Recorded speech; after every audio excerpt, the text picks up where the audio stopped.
Haleluya, salam kemenangan iman. Nama saya Santi Murdizibua. Saya berasal dari Nias. Saya melayani di Gereja Kemenangan Iman Indonesia, cabang Idanegawa Kota, Kabupaten Nias.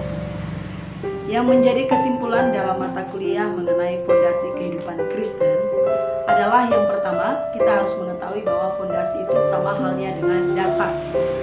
Diibaratkan sebagai sebuah bangunan yang dibangun dengan fondasi yang kuat, sudah tentu bangunan yang ada di atasnya pasti kuat atau kokoh. Dan ada juga tipe bangunan yang dibangun pada dasar yang tidak kuat, seperti dalam firman Tuhan dibangun di atas pasir. Maka ketika badai datang, bencana datang, maka sudah tentu bangunan itu akan cepat roboh atau runtuh. Maka biarlah kehidupan atau fondasi kehidupan kekristenan kita sama halnya seperti bangunan yang dibangun pada fondasi yang kuat. Sehingga ketika masalah datang, persoalan datang, bahkan ada banyak tantangan yang kita hadapi, maka kekristenan kita tetap kuat di dalam Tuhan. Selanjutnya Bapak Ibu Saudara, bagaimana agar fondasi kekristenan kita kuat di dalam Tuhan? Yaitu pertama, kita harus mengetahui rencana Tuhan dalam kehidupan kita. Firman Tuhan berkata bahwa rancanganku bukanlah rancangan kecelakaan, melainkan rancangan masa depan yang penuh harapan. Maka Tuhan Yesus atau Allah sendiri pada mulanya telah memiliki rencana yang baik dalam kehidupan kita. Jadi kita sebagai orang Kristen harus menyadari bahwa rancangan Tuhan itu sangatlah baik dalam kehidupan kita.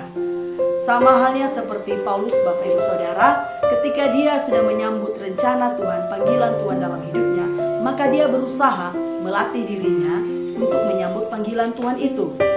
Firman Tuhan berkata bahwa kita harus mengerjakan keselamatan kita dengan takut dan gentar. Artinya kita harus menyambut panggilan Tuhan atau rencana Tuhan dan menjalani kehidupan kekristenan kita sesuai dengan firman Tuhan. Jadi Bapak Ibu Saudara, rencana Tuhan ini tidak pernah gagal dalam kehidupan kita.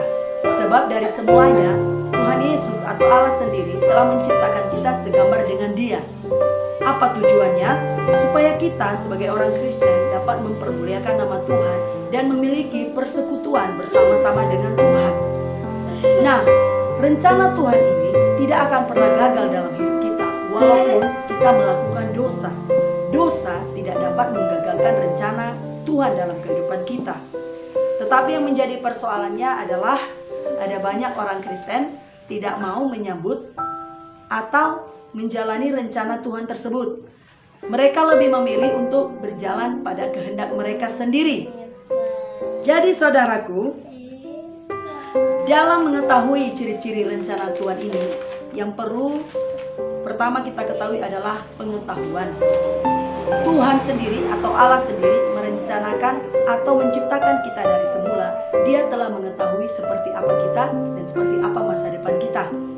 Sebagai seorang ahli bangunan, Bapak Ibu Saudara, ketika dia membangun sebuah rumah, maka dia merancangkan di manakah, seperti apakah bangunan itu, di manakah letak pintunya, di manakah letak jendelanya. Demikianlah Allah menciptakan kita. Seperti apa kita ke depannya, Allah sudah mengetahui. Dan sebaliknya, Daud sendiri telah menuliskan di dalam mazmurnya bahwa Tuhan tahu siapa dia di hadapan Tuhan. Maka sebagai orang Kristen, kita juga harus mengetahui seperti apa kita di dalam Tuhan.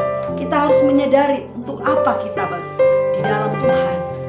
Jadi, ketika kita mengetahui hal tersebut, kita percaya bahwa Allah sendiri atau Roh Kudus akan memimpin kita, mengajari kita untuk sampai pada rencana Tuhan. Daud juga saudara selalu dipimpin Tuhan sampai pada masa rencana Tuhan. Jadi Bapak Ibu Saudara, ketika kita menyambut panggilan Tuhan ini dan hidup seturut dengan rencana Tuhan, sudah tentu fondasi kehidupan kekristenan kita pasti kuat di dalam Tuhan. Jadi kesimpulannya, kita sebagai orang Kristen, biarlah kita mengetahui rencana Tuhan dan menyadari segala kehendak Tuhan dalam hidup kita, sehingga kita bisa membangun fondasi kekristenan kita. Demikianlah kesimpulannya. Tuhan Yesus